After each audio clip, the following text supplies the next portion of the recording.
Balat sibuyas ka, social media ang taguan, Diyos na buhay ang takbuhan. Ang pundasyon sa tamang pagtanggol, Tulfonatics Premium Vlog Starter Feeds. Siksik sa cloud chasing para lumaking mangmang, pabigat at palaging iyakin. Dahil troll at iyakin silang bata. Pagkulang sa pansin stage na sila, Tulfonatics Vlog Starter Feeds. Yo, magandang araw mga master at welcome sa ating YouTube channel. Wala mo nang iiyak na Tulfonatics ngayon. Dahil hindi Rafi Tulfo ang ating content, ating topic, no? Umay na umay, no? Umay na si Idol at pangtanggal umay, mga master, pangtanggal umay, no? Yun mga master, panoorin natin at reactionan nitong video sa YouTube channel ni Banat Bay, no? Medyo matagal-tagal tayo hindi nakapunta sa YouTube channel ni Bibi, ah. Bibi!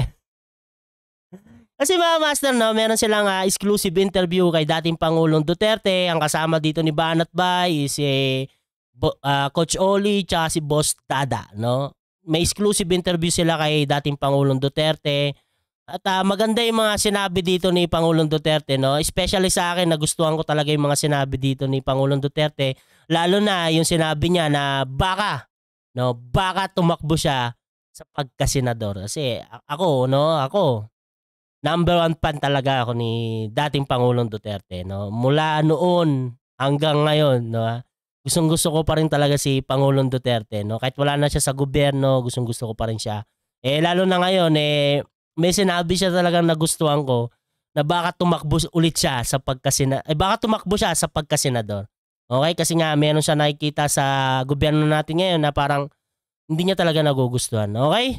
Yun mga master, panoorin at reactionan natin to. Pero bago tayo magsimula, syempre, shoutout sa inyo lahat. At mga Tulfonatics, wala mo nang ngayon.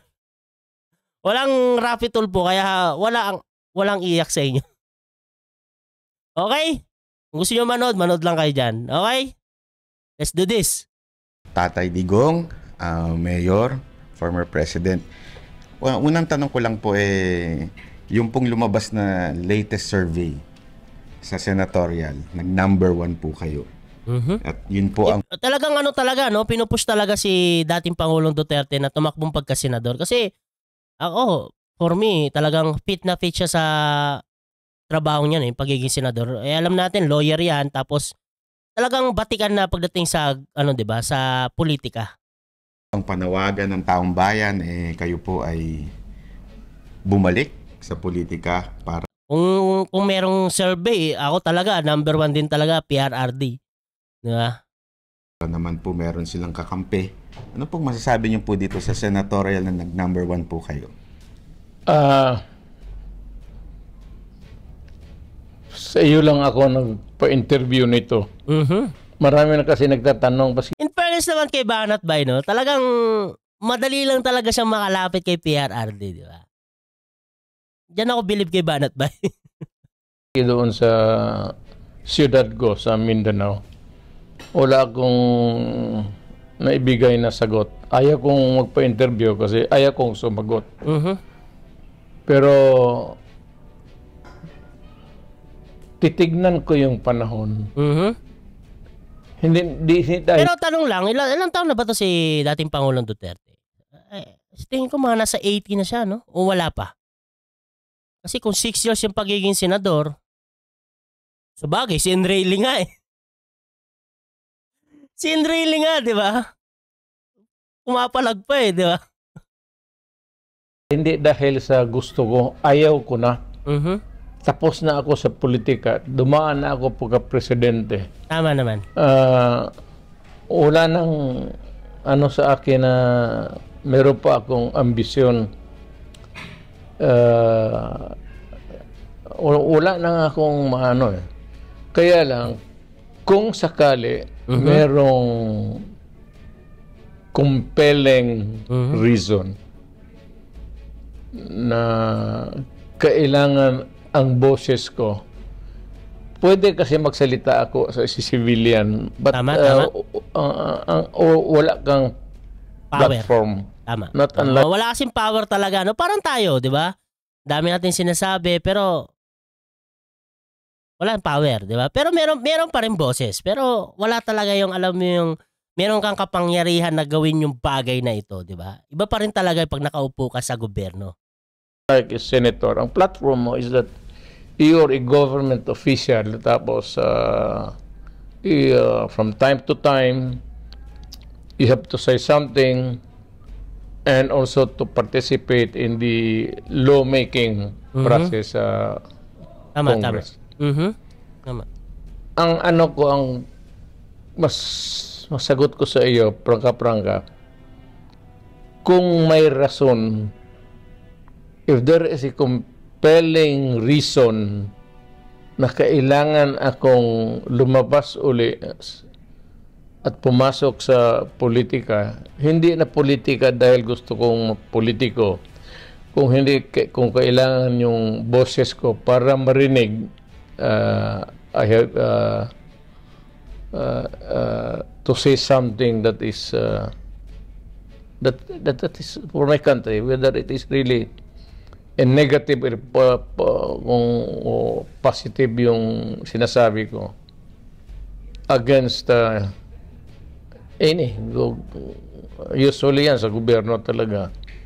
Baka mapipilitan ako, tatakbo ako ulit. Ano kaya yung magiging mabigat na dahilan, no? Pero sana talagang tumakbo itong si dating Pangulong Duterte kasi malaki talagang maitutulong niya. Sobrang laki ng maitutulong niya kung sa Senado siya tatakbo. Kasi nga, kitang-kita naman natin, no, yung Senado natin ngayon talagang magulo. 'Di ba? Ang gulo talaga, no? Alam naman natin na itong si PRRD ayaw na ayaw yung grandstanding sa Senado. 'Di ba? Tandaan niyo 'yan, 'di ba? Sa mga Duterte solid supporter talaga do. Alam natin 'yan na itong mga, 'di ba, yung mga tauhan ni dating Pangulong Duterte, ayaw niya talagang papuntahin ng Senado, 'di ba? Siya mismo ang nagsasabi na huwag kayong pumunta diyan, 'di ba? Kasi ang ginagawa lang kasi sa kanila ginigisa-gisa, 'di ba? Yung mga senador nag-grandstanding lang, 'di ba? Yung panahon nila Drilon. Drilon ba 'yon? Gordon pala, Gordon. Si Gordon, 'di ba? Yung patungkol sa Parmali, 'di ba? Ayaw niyang papuntahin yung mga tao niya doon kasi nga maabala lang yung mga yung trabaho nila, tapos ang gagawin lang naman sa Senado is for grandstanding, 'di ba? Alam natin na ayaw ni PRRD ng mga ganung bagay. Kaya sa tingin ko, pag pumasok siya sa Senado, malaki ang maitutulong niya at baka mabawasan yung pagdating diyan sa grandstanding na yan, dahil pag talagang nagsalita tong si Tatay Diggs, talagang PI kayo lahat. Sasabihin yan, sinasayang nyo yung pera ng taong bayan. Ano bang ginagawa nyo? Mga viral issue dinadala nyo dito sa Senado. O mga tulponatics, alam nyo sino yung number one pagdating sa ganyan. Pero yun na nga, di ba? Sa tingin ko talaga malaki ang maitutulong ni Tatay Diggs pagdating sa ganyan. Mabuwasan man lang yung mga ganung bagay kasi talagang nasasayang yung yung oras, yung pera, di ba? Yung na dapat yung pinag-uusapan doon yung in aid of legislation talaga, yung may patutunguhan yung mga pinag-uusapan, hindi lang for grandstanding, hindi lang yung para gisahin yung mga resource person, hindi lang yung para mag-contempt ng mga tao na sasabihin, nagsisinungaling ka, kulong na yan, di ba? Di ba? Hindi ganon, di ba? Hindi ganon. So tingin ko, malaki may tutulong niya na mabawasan yung mga ganong klase ng senaryo sa Senado. Di ba? Tapos sa batas, syempre, alam natin si PRRD, abogado yan, maalam yan sa batas, matagal ng politika yan. Di ba? Kaya, PRRD, pag-isipan mo mabuti. Malaki ang may tutulong mo sa amin, lalo-lalo na sa panahon ngayon, di ba? Kasi maaabutan niya pa Maaabutan niya pa yung mga senador ngayon na umupo noong 2021 or 2020. Correct me if I'm wrong, no? Hindi ko na natandaan kasi puro grandstanding yung mga iilan sa senador na yan, putik yan, di ba? Kaya maabutan niya yung mga yon. Yung mga nag-grandstanding na yan, maabutan lahat yan ni PRRD kung tatakbo siyang pagka-senador sa 2025, di ba? Kasi ngayon pa lang nagna-number 1 na siya, di ba? Paano pag nag-declare pa yan? Baka Sabagay, number 1 na. Di ba? Pero sana, no? Ako, sa tingin ko, malaki may tutulong ni PRRD. Kapag may clock. Kung may compelling reason lang, kung wala, ayaw ko na talaga kasi. Ay, ayaw niya na, pero Tate Diggs, yun yung pinaka magandang rason sa lahat. Malaki ang may tutulong mo talaga sa Pilipinas, no? Hindi pa tapos ang ang pagtulong mo. Alam namin na mahal mo ang bansang Pilipinas, kaya kailangan ka namin. Pagod na ako. Sir, magandang gabi po. Maraming salamat sa sagot ninyo. Kayo natuwa doon. At least kung may compelling reason, meron kaming magiging boses ngayong 2025. Ito po ang aking tanong patungkol dito sa PI. Dahil yan po ang mainit na balita ngayon at merong di umanong pera kapalit ng pirma. Kayo po ba ay pabor dito sa People's Initiative na kung tawagin nila? Alam mo, they are denying itong nagbibigay ng pera. But in some provinces or congressional districts for that matter, talaga nagbibigay ng pera, nag-umpisa na, ang buong Pilipinas, alam ninyo yan. That's not good. That's not good. Putik yan. Di ba, ito lang, no, sa mga tao na nakakaalam yan, no, ako hindi ko alam yan kasi wala naman ako sa Pilipinas. Pero kung sino man, no, yung mga tao na tatanggap ng ganyan, pag-isipan nyo mabuti dahil pera nyo lang din yan binabalik lang sa inyo. Tapos binenta nyo pa yung dignidad nyo. Di ba? Kasi pumirma kayo sa bagay na hindi nyo naman talaga kagustuhan, no? Tapos may kapalit pang pera. Bali, nagustuhan nyo lang dahil may pera. Nasa mga pipirma, natatanggap ng pera, di ba? Pag-isipan nyo mabuti kasi pera nyo lang din yan Pera nyo lang din yan. Tax nyo yan. Huwag nyong isipin na binayaran kayo ng mismo nagbayad sa inyo dahil hindi, binalik lang sa inyo yung pera nyo. Pag-isipan nyo mabuti kung tatanggap kayo ng ganyan, di ba? Kung pipirma kayo, dapat yung bukal sa loob nyo at gusto nyo talagang pumirma pagdating sa ganon bagay. Di ba? Hindi yung pumirma kayo dahil may kapalit na pera. Putik yan, mag-isip kayo mabuti dahil pera nyo lang din yan. Tax nyo yan, putik yan. Hindi sa lahat, hindi pa kasi na full-blown talaga. But meron nang nag-umpisa, nagbigaya na nagpapirma na, tapos napagbigyan. Nabigyan. So, ang totoo niyan, huwag na tayo magbulahan. Halata naman talaga at alam ng tao. Kung ano lang ang totoo, sabihin mo na lang para wala nang problema. Nabigyan namin, ganon.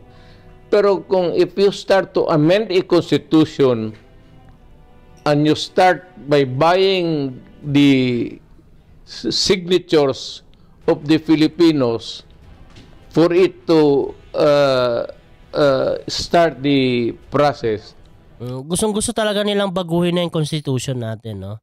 Ako master, hindi naman ako against sa tawag nito sa federalism. Okay, maganda naman yung federalism na yan Goods na goods nga yung federalism na yan Kaso nga lang, hindi pa naman sobrang, alam mo yung hindi talaga sobrang kailangan natin magpalit ng constitution. Lalo na't malaki pa yung problema natin. Kakadaan lang natin sa pandemic, sobrang dami pang kailangan ayusin na bagay. Okay pa naman yung constitution natin yan. Hindi naman pangit yung constitution natin. Okay naman, di ba? May mga batas lang na kailangan ipasa, mga bago, may mga dapat i-amend, di ba? Pero palitan yung mother of all laws, parang sa tingin ko, no, personally, kung ako tatanungin, medyo hindi pa natin sobrang kailangan, di ba? Hindi pa natin siya sobrang kailangan. Kaya ang problema lang kasi paano natin nga tayo gagawa, no? Paano sila gagawa ng batas, yung mga nakaupo sa atin sa Kongreso, sa Senado. Putik yan. Nag-uupo tayo ng mga tao na hindi talaga nila alam yung trabaho na pinasok nila, di ba? Kaya, oh my goodness, tapos gusto pa ng charter change. Putik yan. Oh my goodness. Olats talaga, putik yan. Mga Pilipino, gising na kayo. Kung gusto nyo talaga ng totoong pagbabago, mag-upo kayo ng mga tao na karapat-dapat sa trabaho nila. Huwag tayong mag-uupo dyan ng sikat lang, may pangalan, di ba? Hindi ganon. Dapat alamin natin na kung fit ba sila sa work na ina-applyan nila. Kasi paulit-ulit lang na mangyayari ito, no? Kawawa lang din tayo, di ba? Daanin mo sa bayaran, wala ngang eleksyon. Hindi naman matatawag na vote buying, no? Signature buying. It does not only leave a bad taste in the mouth. Actually, it's almost how would I term it? Repugnant. Repugnant. Ano yung repugnant? Repugnant. Search na lang natin sa Google. ChatGPT. What is repugnant? A disgraceful act. So, hindi ako pabor kung gano'n, hintuin na lang nila. Tama. Hindi pa ako nagsasalita kasi tinitingnan ko, pero kasi yung denial ngayon lumabas, yung araw na to, hindi naman totoo. Kasi sa ibang probinsya, pati doon sa syudad ko, sa ibang distrito, nag-umpisa na ng bigayan. So, huwag na, alam mo itong Kahit pala doon, no? Meron na. Pilipino, may gagawin ka, tapos may tinanong ka, you deny. Mag-disclaimer ka kaagad. Puta, bakit mo gawin? Tapos, yung pala na maghugas ka lang ng kamay. So, why bakit mo pagawin? So, kung gawin mo, kailangan, the position is that you want the signatures kaagad because you want to change the Constitution. And that Constitution, gusto ninyong madalian, kaya kayo namimigay ng pera. Mahirap yan pag minadali yan, no? Baka magkandala leche-leche lalo, no? Kailangan pag-aralang mabuti yan, putik. Mother of all laws ang papalitan nyo. Putik yan. Ang end result nito is that a new constitution, if ever, it will just destroy the nation. It will open the floodgates of political abuses, pati the perpetuation of powers. Kung sino ngayon gusto nilang tumuloy-tumuloy. Hoy mga gago, kung mga ulol kayo, itong demokrasya natin sa Pilipinas, palit-palit ito. Tama. Ang problema, pag nandiyan kayo nakapwesto, gusto na ninyo habang panahon, hanggang apo ninyo sa... alam mo? Eto, no, pagdating naman sa dynasty, no, pagdating naman sa mga ganyan, no, depende yan eh. Kung matino kasi ang isang politiko, di ba, tatangkilikin talaga ng mga tao yan, di ba? Pero, yun na nga, baka mamaya kasi magkaroon ng, alam mo yung unlimited, unlimited running for the position, di ba? Ano bang dapat gawin pagdating sa ganyan? Isang beses lang tatakbo, pag nanalo, parang presidente style, no? Pwede rin eh. Kaso nga lang, maliit kasi yung term eh. Diba? Parang yung nangyari kay PRRD, dating Pangulong Duterte, diba? 6 years siyang naging presidente, diba? Ang dami niyang hindi natapos na proyekto niya dahil nga kinapos na sa termino. Kasi 6 years lang ang presidente, diba? Eh, paano kung matino ka, tapos one time lang pwedeng tumakbo, eh, kulang, di ba? Pwede, taasan yung tawag nito, yung termino, di ba? Kung ilang taon, para matanggal natin yung dynasty. Pero, paano nga yung matitino? Yung kasi yung dun eh. Kaso nga lang, meron naman din yung kabila. Paano yung mga siraulo? Na laging nakakaupo, di ba? Anong paulit-ulit.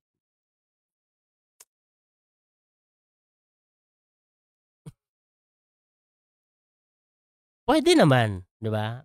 Kaya nga dapat tayong mga Pilipino maging wais na tayo pagdating sa ganyang bagay. Yung pag-uupo natin, no, yung pagboboto natin sa mga kumakandidato sa ating gobyerno. 'Di ba? Kasi nga dapat maging wise na tayo diyan.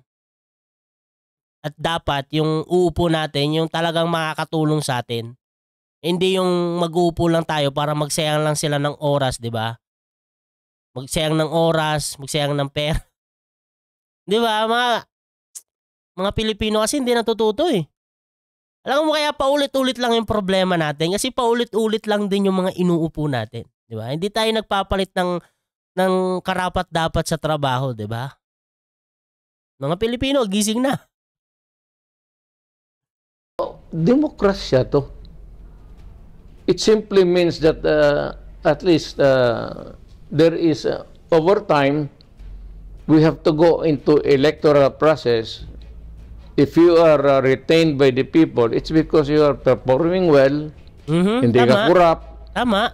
maganda ang record mo.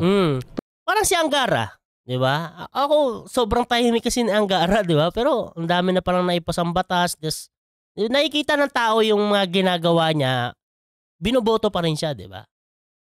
Mga ganong senador na maraming nagagawa, 'di ba? Hindi lang senador, lahat ng posisyon sa gobyerno, yung alam natin yung na talagang tama yung ginagawa nila kaya ini-stay sila ng tao, 'di ba? Parang yung sa kasi taga-Pasig ako, 'di ba? Maliit pa lang ako, Eusebio na, pero nang dumating si Vico Soto, 'di ba, napalitan kasi nakita ng tao yung mga mali na nagagawa, 'di ba, ng isang politiko kaya pinapalitan, 'di ba? Kasi nga democratic tayo, 'di ba? Kaya pag may mali palitan na. Ang problema lang, pag nagpalit ng constitution, ano kaya yung gagawin nilang constitution? Mas maganda nga siguro, no? One time lang pwedeng tumakbo sa pagka-opisyal sa gobyerno. Hindi naman yung one time lang. Kunyari, mayor, diba? Vice mayor. One time lang ka magiging vice mayor, councilor. Pero yung termino, taasan. Taasan, habaan yung termino. Lagay natin 20 years. Hindi, siguro 10 years. 10 years, no? Para dapat na ba yung 10 years? Ang problema lang yung 5 years lang yung matino, yung 5 years sira ulo.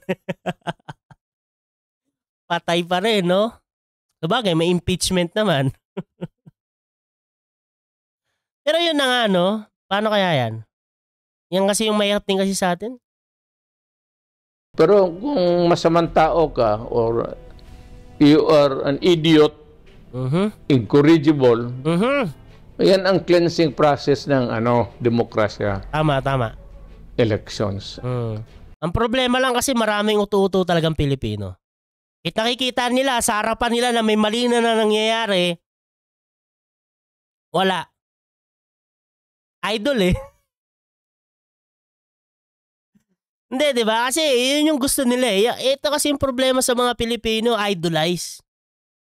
Pag gusto nila, kahit wala naman talagang maitutulong, ipapasok nila, di ba? Kaya, oh my goodness. Kaya paulit-ulit lang yung problema eh. Hindi nababago kasi walang pagbabago. So, wag na tayo dyan kasi ang maganda naman ang konstitusyon natin. Agree. Agree ako dyan. Okay pa naman yung konstitusyon natin ngayon eh. Meron lang dapat baguhin, di ba? Mga batas na dapat amyendahan, may mga batas na dapat idagdag, di ba? Kasi masyadong di ba? Nagbago na rin yung natin, panahon, di ba? Yun dapat pag-aralan ng mga senador. Yung mga mambabatas natin, yan dapat yung pag-aralan nila. Hindi yung pag-aralan nila yung mga viral issue. Putik yan, mga tulponatics. Wala namang nangyayari. Wala namang patayan, walang dahil lang sa Constitution. Ang kalaban natin yung walang patayan pagdating sa Constitution. Sa bagay, iba naman yung pangyayari kay PRRD. No? Pero, anyway, tuloy natin. Pero wala na halos. Tapos na. So, bakit pa tayo magpasok ng masakit ng ulo na alam ninyo na para talaga in order to you want to stay in power. Hindi na ganun nga ang gobyerno, Adre. Ang gobyerno dapat palit-palit. Huwag mong suluhin. Kaya nga may election para kung ayaw ng tao sa iyo, mapalitan ka. So, ano ba? Parang meron bang tawag nito? Meron bang bali-balita na wala nang eleksyon? Putik yan. Magkakagulo tayo pag walang eleksyon, no? Ano ba, yung pasahan lang ng trono? Hindi po pwede yan. Eleksyon tayo. Dapat eleksyon pa rin. Kahit federalism tayo, eleksyon. Do not with the Constitution because it would mean only... Mahina yung pagkakaano ni PRRD, yung bumulong lang eh. Di ba? With the Constitution.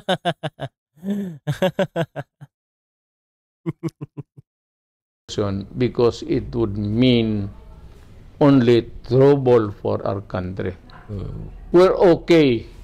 Wala tayong problema. Sa ngayon, wala talaga. Huwag ninyong umpisahan kasi wala kayong every election, every president ang pumapasok sa ulo is to change the Constitution. For what? Alam mo kung bakit? Gusto lang to open. Bali parang kinontra ni PRRD si Robin Padilla. Di ba? Kasi si Robin yun yung gusto niya eh. Pag tumakbo siya, ang iano niya, 'di ba?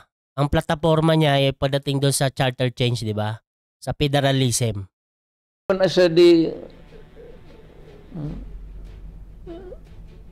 Para ma-elect sila or ma-perpetuate or extension of terms.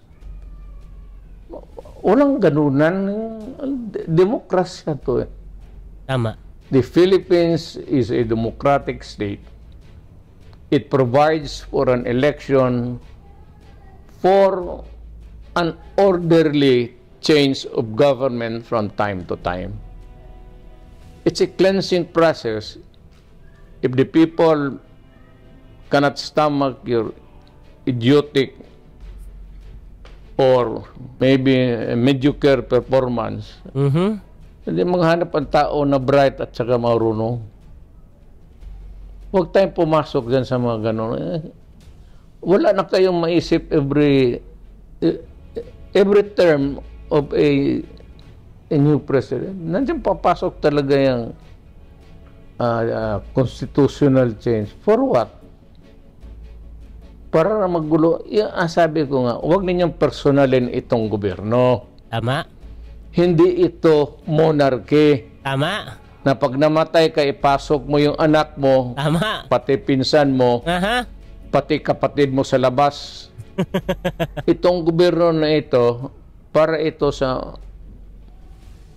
sa matitinong Pilipino. Tama. Yung mga ugok dyan, may umpisahan niyang gano'n. Yung mga ugok dyan, huwag nyo kasing putik yan. Maguguluhan na tayo dyan.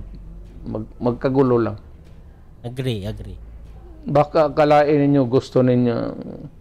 Remember na marami tayong sektor.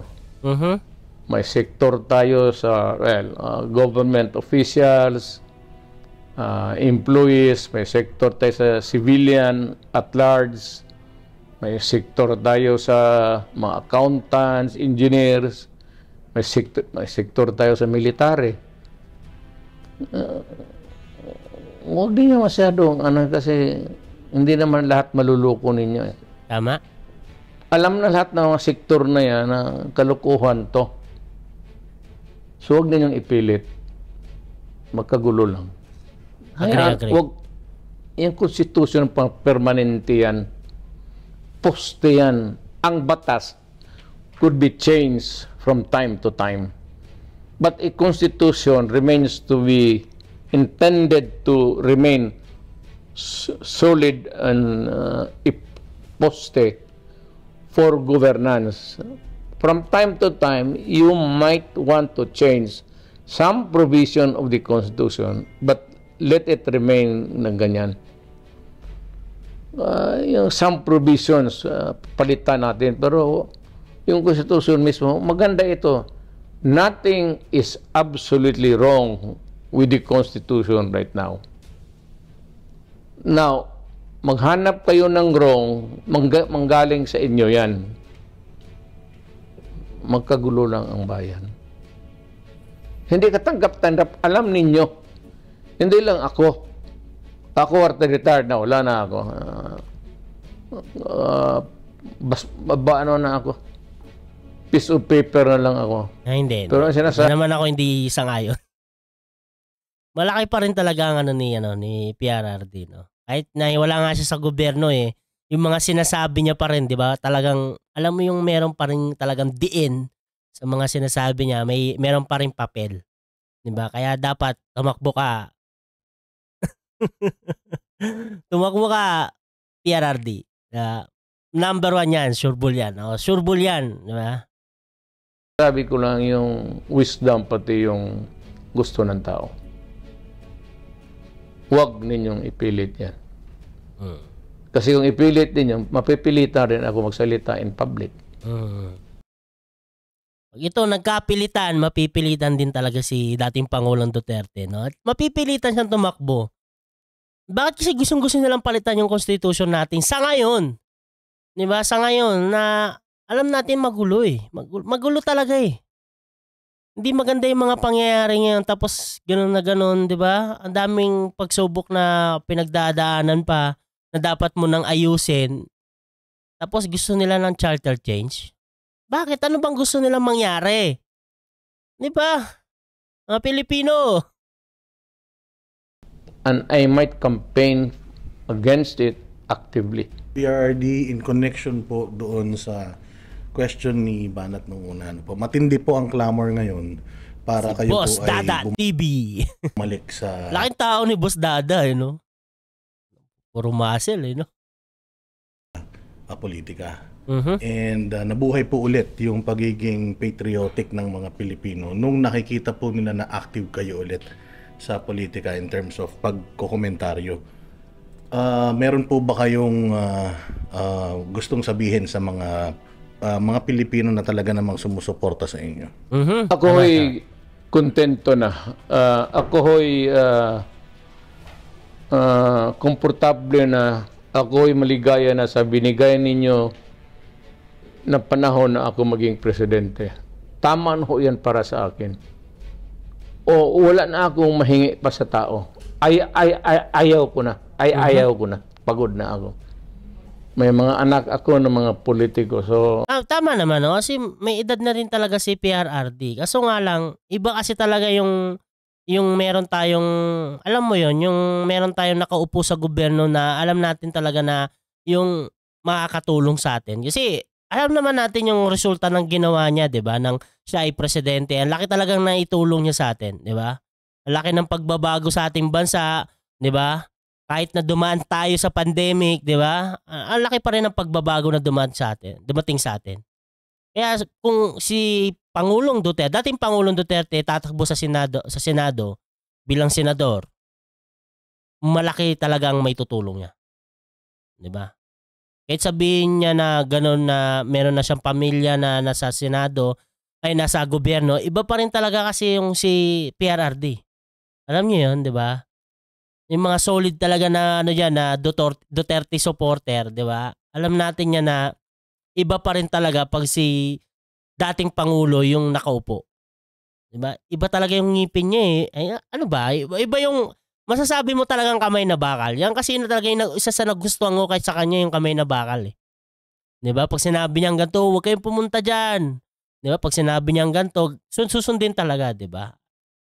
Merong mga times na hindi maganda yung ginagawa niya, lalo na sa panahon ngayon. Siyempre ako, na natuto na ako sa pagdating sa due process, gusto natin ng due process, siyempre ayaw na rin natin ng bastusan, di ba? Itong si PRRD, alam natin yung bibig niyan, talagang PI kung PI yan, di ba? Pero, di ba, yun lang naman yung mga pangit sa kanya Pero pagdating sa kapakanan ng mga mamamayang Pilipino, talagang grabe, number 1 talaga, no? Gustong-gusto ko talaga siya sa mga ginagawa niya pagdating doon, di ba?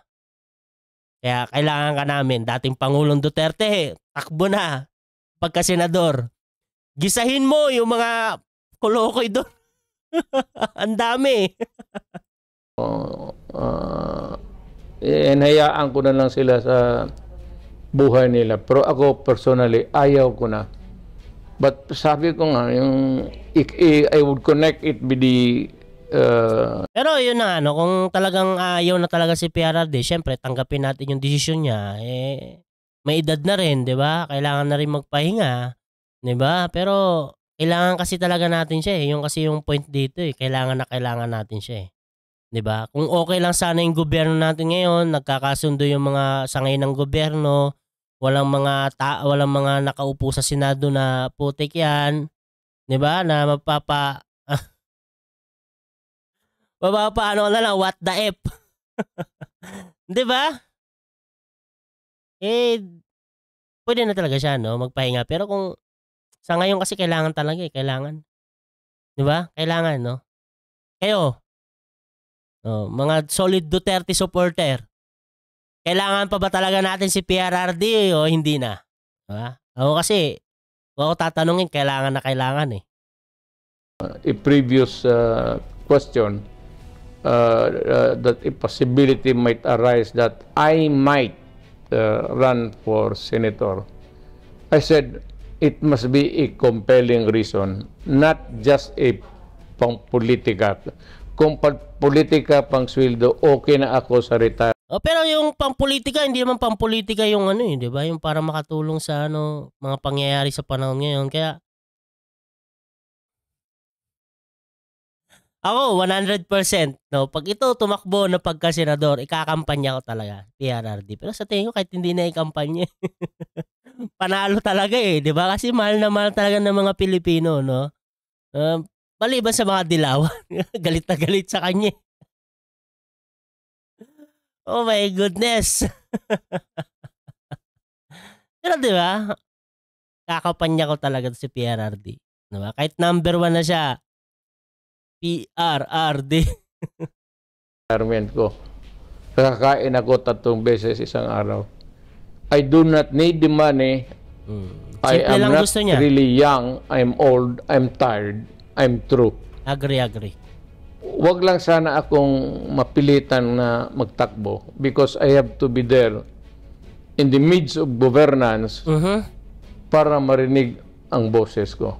Tama? Kasi ako from the outside, wala akong masyadong, well, not really the clout, but the message might not really be that clear to the people. Walang power. Ngayon, kung senador ako, magsabi ako, alam mo ito, masama ito para sa atin. Huwag natin gawin ito na every time na may constitutional change. Yung constitution pang permanente yan eh.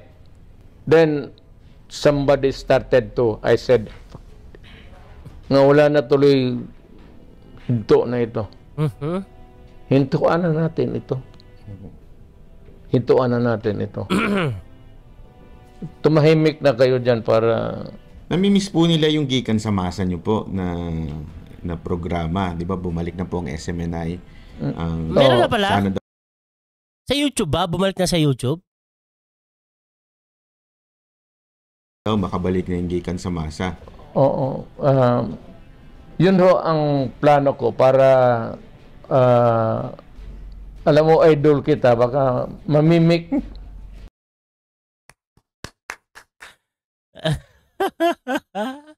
Napangiti si Banat Bay, no? Pero in fairness talaga kay Banat Bay, no? Madali talaga siya makalapit kay PRRD, di ba? In fairness naman sa kanya, di ba? Alam mo, idol kita, baka mamimik. Idol, Banat Bay, idol ni dating Pangulong Duterte. Kahit sino naman, putik ako, kikiligin ako pag sinabihan ako ni PRRD na idol niya ako, di ba? Yung walang halong plastic ha, yung talagang idol. Kahit ako, kikiligin ako. Masundan ko yung style mo, pang-provincial lang man yung akin, hindi naman ano yun. Para rin na makapagsabi. Oh, pero pag ito si PRRD maging vlogger, ang daming iiyak. Makapagsalita ako sa mga issues. I might, Pero pag siya nagsalita, talagang may diin niya kasi isipin mo, dating presidente, tapos magsasabi ng mga pagdating sa mga issue, lalo sa gobyerno, di ba? May mga diin talaga yan. I do not want to be a part of a conundrum thing, ingay dito, ingay doon. But just to give a simple advice to everybody. Either against a certain measure or for a certain program. Ganun lang yan.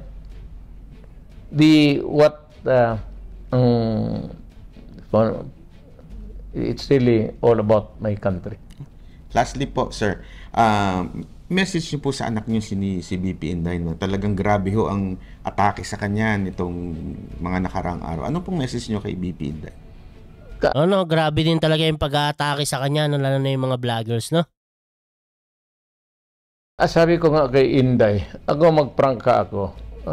Kaming mag-ama. Sabi ko, Day, dumaan ako dyan sa presidente.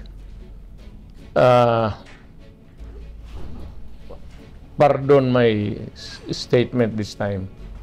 Sinabi ko sa anak ko, wala kang makuha dyan, wala kang mapala. Trabaho ko lang every night, magdating yung papeles na ganun. Matapos ka sa opisina alas 10, alas 9, alas 11. Magkain ka tapos hindi mo na pirmahan. May pirma yan doon sa tao na yung executive secretary whom you trust. But the problem is, kung abogado si Inday, basahin mo talaga.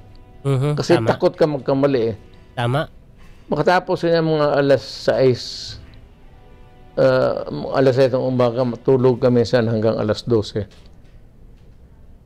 Tapos alas 2, ligo ang punta. Ganon ang buhay mo. Paulit-ulit, no? Kaya mahirap talaga yung maging presidente, no? Kaya dapat sa presidente din, no? Sa mga iuupo natin sa pagka-presidente, dapat talaga yung yung alam nila yung magiging trabaho nila kasi hindi basta-basta ang pagiging presidente. 'Di ba? O, yung mga diyan. Pag-isipan niyo mabuti kung talaga bang gusto niyo iupo si Rapi Tulfo ng pagiging presidente. Pag-isipan niyo, no? Kasi nakasalala yung bayan natin diyan, no? Putik yan. Hindi basta-basta, no? Lalo na sa mga isipin niyo yung sinabi ni PRRD, no? Yung mga papeles, kailangan pag-aralan. Hindi yan yung lang, no? Yung sasabihin lang sa'yo na meron kang coach. Hindi ganon.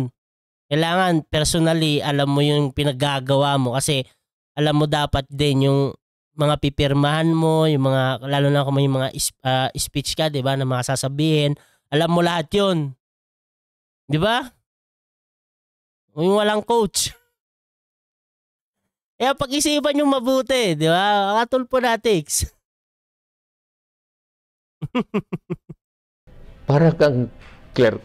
Sa totoo lang. Kung wala ka namang ambition other than really just being there sitting as a president, sitting meaning doon sa silya, wala ka kwenta-kwentang buhay. Pati yung ulam, baski gaano ka husay ng cook. Pagdating mo sa wala kang gana palagi. Kaya natuloy ako pumayat.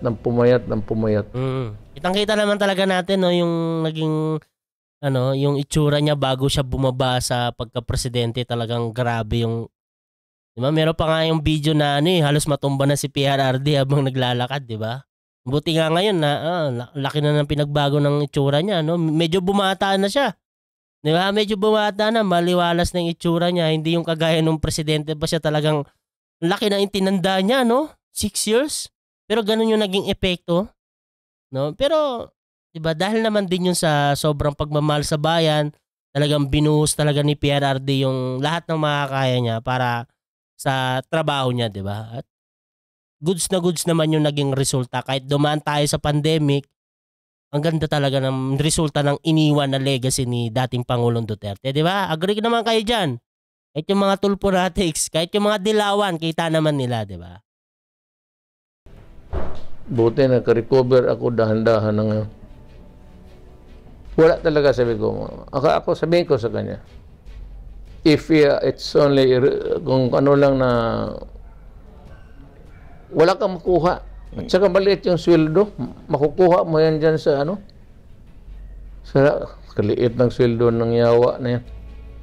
Magkano ba sweldo ng presidente every month? Million ba? O wala sa million? Di ko alam yun. Pero kung magnegosyante ka, mababa ang million eh. 'Di ba? Pero kung talagang ang nasa puso mo para tumulong sa bayan, sabihin nating maliit na halaga lang 'yan, yung kikita ay yung sweldo mo talagang pagbubutihin mo yung trabaho mo, 'di ba? Makukuha mo sa labas kung mag-practice ka. Pero kung sabihin mo na is there something in the presidency that would make you happy? Wala ho. Wala ho. Wala. I will not give it to anybody else. Kung kayo yung iba na nagkikinig, talagang atat na atat kayo, go ahead. Pero para sa anak ko, yun ang masabi ko. But, alam mo, ang buhay, swerte. Kung ano may swerte niya, I will support her. Whatever that may be in the future. Hanggang dyan lang mga master, no? Medyo mahaba rin pala yung interview, 20 minutes, no? Ito, tanong, kayo ba, gusto nyo pa rin ba na itong si dating Pangulong Duterte tumakbo pa sa ating gobyerno, no? Tumakbo pa sa pagiging senador?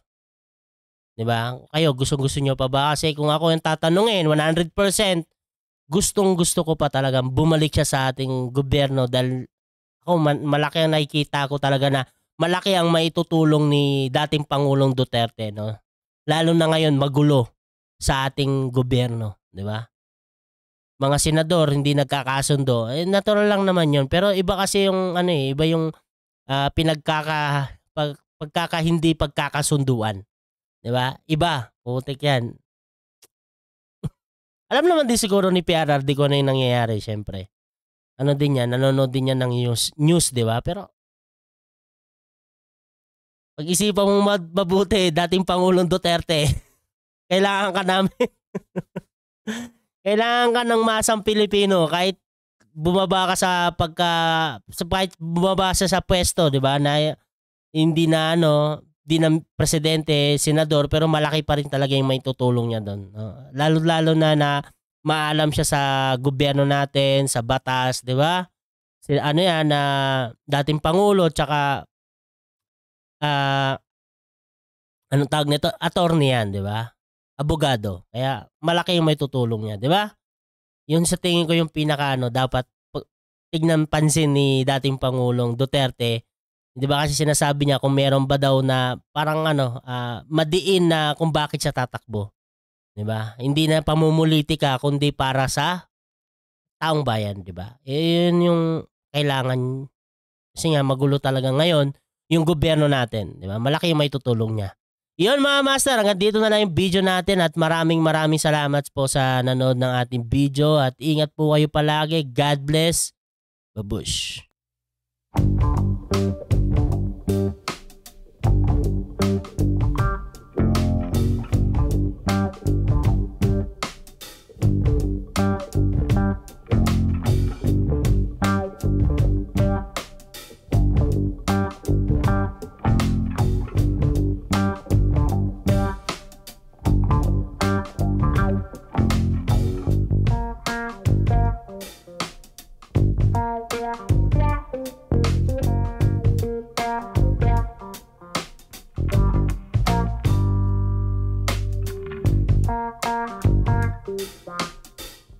Yeah.